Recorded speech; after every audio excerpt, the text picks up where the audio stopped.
আব্বা, আমি যাত্রা বেলায় পাঠ করতে যাচ্ছি, দেখো তো আমার গেট আপ মেট আপ ঠিক আছে কিনা। গেট আপ মেকআপ তো ঠিকই আছে বাবা, তা তুই কি পাঠ করবি?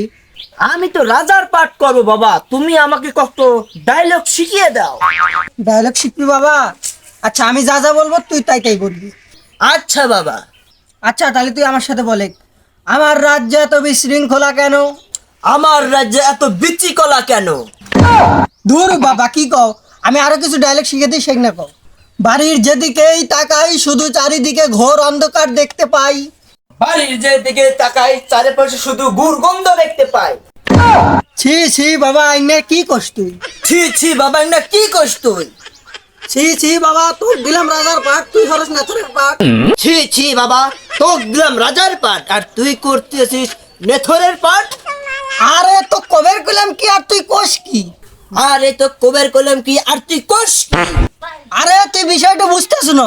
আরে তুই বিষয়টা বুঝতেছিস না? আরে মাথা তো নষ্ট হয়ে গেল, জুতোতে মারমু কই? আরে মাথা তো নষ্ট হয়ে গেল, জুতো দিয়ে মার মুখ। কি? তুই বাপের জুতোতে মেরে ফেলছিস, খারাপ।